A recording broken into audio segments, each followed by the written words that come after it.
What's going on, team? Matt here. I am back from Mexico. If you can't tell, I'm a little bit sick still. Been sick for just over a week. I've got influenza A, but still doesn't stop me from showing up, delivering value for you guys. So I thought this would be a really good opportunity to go through the takeaways that I had from Mexico.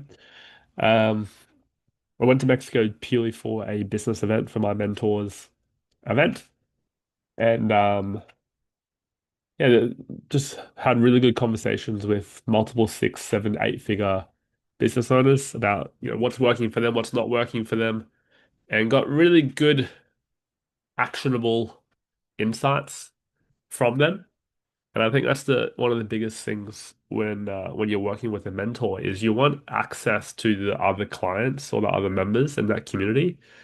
Because yes, you can obviously learn off the mentor, but the other people in the community are in the wars with you as well.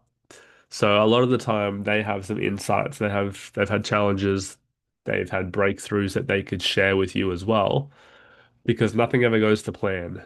And, no matter the stuff that I give you, for example, on this podcast, like if you were just to follow the advice I have on the podcast, you would do well, but it doesn't always go to plan. So that's one of the big reasons why I kind of always have a mentor. But one of the things that we've changed recently in our program is more access to other people. So it's more of a collaboration rather than just everything gets thrown onto the mentor type of thing. So I'm going to go through the top five takeaways that I had from Mexico.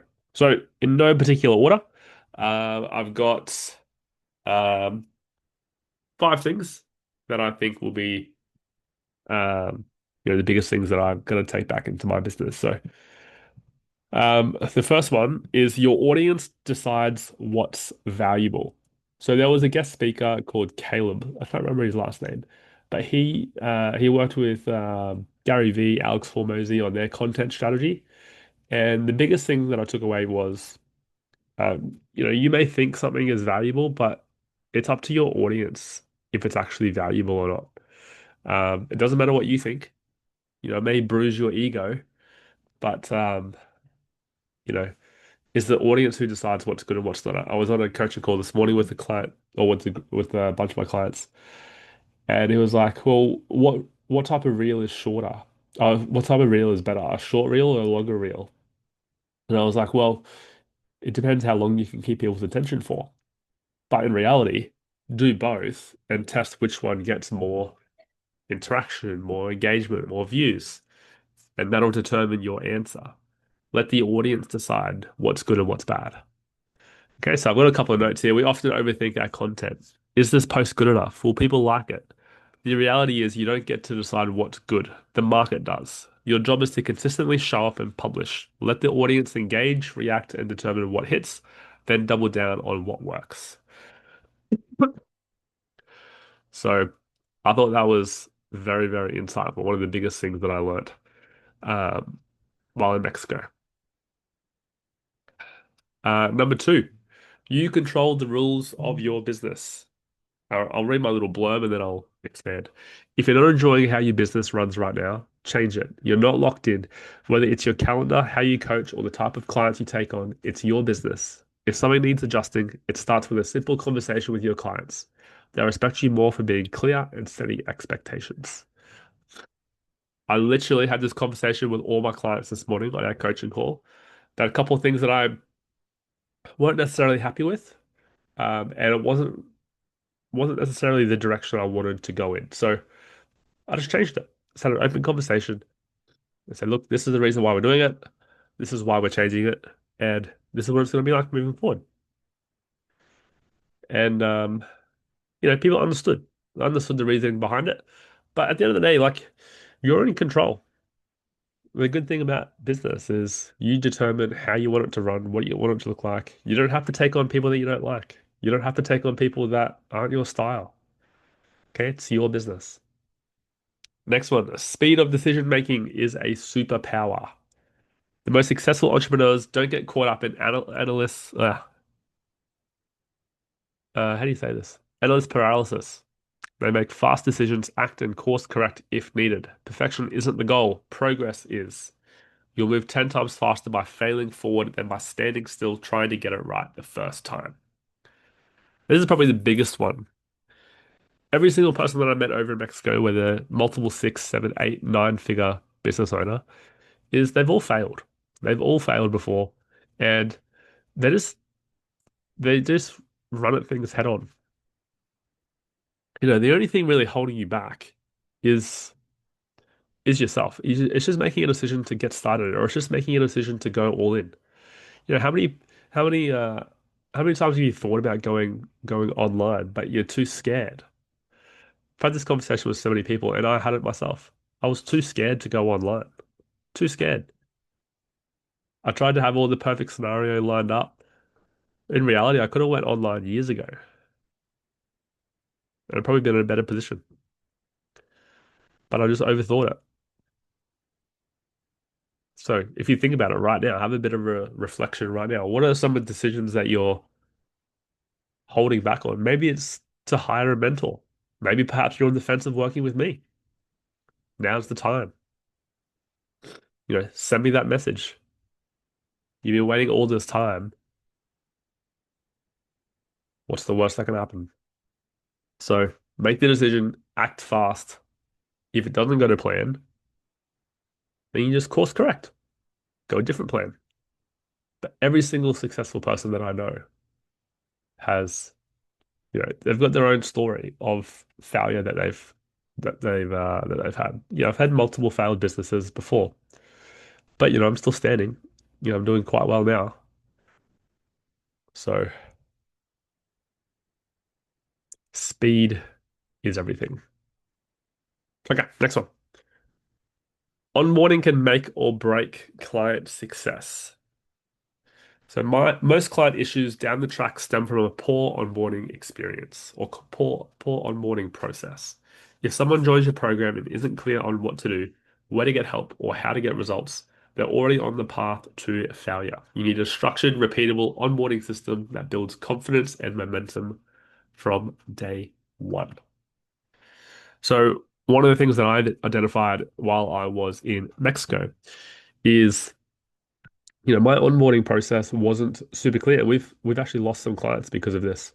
They didn't understand what we did, how we went about it, and they were confused. They thought they got certain things, but they didn't get certain things. We thought they were crushing it, which they were, but they weren't happy for some reason. So we're just redoing our onboarding process right now to make it super clear on what the first steps are, super clear on where to get help, super clear on what results are typical to avoid that happening in the future. A lot of the stuff you just live and learn as you you know work in business. You just unfortunately wait for things to break, and then when they break, you fix them. So,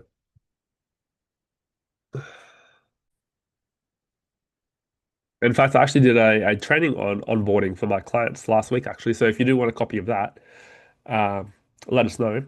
We're happy to share that with you guys. But it's such a true point.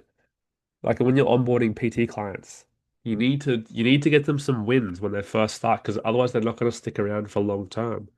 You need to tell them what it's going to be like. What do they get access to? How do they communicate with you? If they need help, where do they go?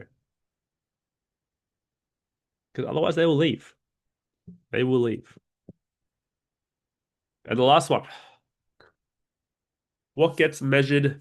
Oh, sorry, what gets measured gets managed. If you don't know your numbers, you're running your business blind. Revenue, leads, close rate, churn, attendance, it all matters. Emotion-based decisions are dangerous. Data gives you clarity, confidence, and control. Know your numbers so you can make smarter moves. The amount of people that I know that I talk to who have no idea about their leads, their conversion rate, their retention, um, Their revenue baffles me.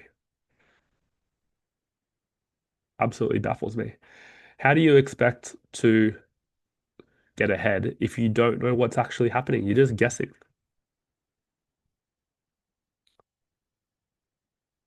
All these successful people, they all know the basic numbers of their business. How much they need to spend to get a client, how much they need to spend to get a booked appointment, how much they need to spend, or how much their client spends with them on average. How long does it take to get a new client? What's the average attendance on their coaching calls? They need to know these business metrics so they can make decisions on how to move the business forward. So they're the five things that's the main five things that I took away from the trip to Mexico. There were so many things. I've got like cards and cards here of little things that I could possibly work on. But the other little thing as well, like when you go away to these type of things, is you need to narrow it down to like one or two things that you need to focus on for like a 6 week period. Because otherwise your mind is just focusing on too many things.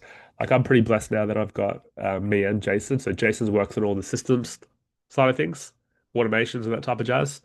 And I work on the delivery, um, the marketing, and me and Jason both do kind of sales. So it's one thing that he's really good at is the numbers, the systems, the operations. Whereas I'm pretty good at the sales and marketing, but I like the delivery side of things as well. So yeah, that's the five. So recap. So the audience decides what's valuable. You control the rules of the business. Speed of decision making is a superpower. Onboarding can make or break client success, and what gets measured gets managed. Hope that was insightful, and I'll see you on next week's episode.